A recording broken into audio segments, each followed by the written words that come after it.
కుంభరాశి వాళ్ళకి 18వ తారీఖు ఫిబ్రవరి నుంచి 24 ఫిబ్రవరి వరకు ఎలా ఉందో చూద్దాం. కుంభరాశి వాళ్ళకి అధిపతి శని కుంభంలోనే ఉన్నాడు.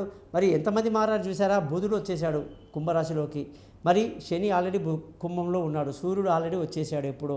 మరి దీన్ని బట్టి ఈ వారమంతా ఎంతో చురుగ్గా ఉంటారు, ఎంతో లాభదాయకంగా అదృష్టవంతులుగా ఉంటారు, అనుకున్నప్పుడు అనుకున్నట్టుగా పూర్తి చేస్తారు, అనేక శుభవార్తలు అందుకుంటారు కుంభరాశి వాళ్ళు. డబ్బు దగ్గర కాస్త పేచీ ఉంటుందండి. మెల్లగా పర్సూ చేస్తే ఖచ్చితంగా డబ్బులన్నీ వస్తాయి.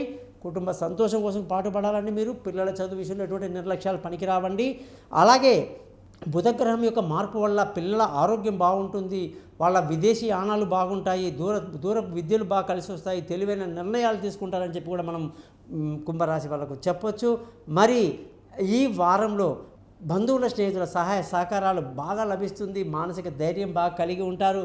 విలువైన వస్తువులు, భూములు, వాహనాలు కొనడానికి అస్సలు బాగా లేదు, జాతకాలు చూపించుకొని కొనాలి, లేకుంటే కుంభరాశి వాళ్ళకి ఇబ్బంది అవుతుంది. సంతానం విషయంలో మీకు ఆల్రెడీ చెప్పాను. అలాగే ఆరోగ్యపరమైన విషయాల్లో కొంచెం జాగ్రత్తలు తీసుకోండి.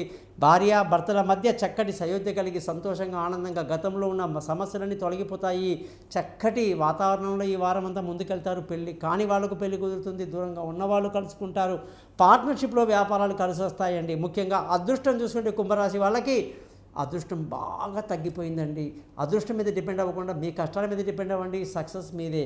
అలాగే ఉద్యోగం చేసే వాళ్ళందరికీ ఈ వారంలో ప్రమోషన్లు, ఇంక్రిమెంట్లు అన్నీ ఏదైనా ఉంటే కాస్త వాయిదా పడుతుందండి.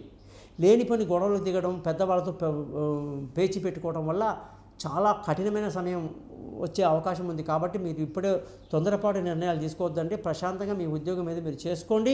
వ్యాపారస్తులందరికీ కూడా ఈ వారంలో కొంచెం నష్టానికి గురే అవకాశాలు లేకపోలేదు. మరి కుంభరాశి వాళ్ళు ప్రతిరోజు కూడా ఖర్చులు బాగా అదుపులో ఉండాలి. రోజు కూడా లేచి చక్కగా వెంకటేశ్వర స్వామి యొక్క స్తోత్రం అండి, కమలాకు చచూచుక కుంకుమతో నియతారు నితాతుల నీలతను, అది చదవండి, సక్సెస్ మీదే.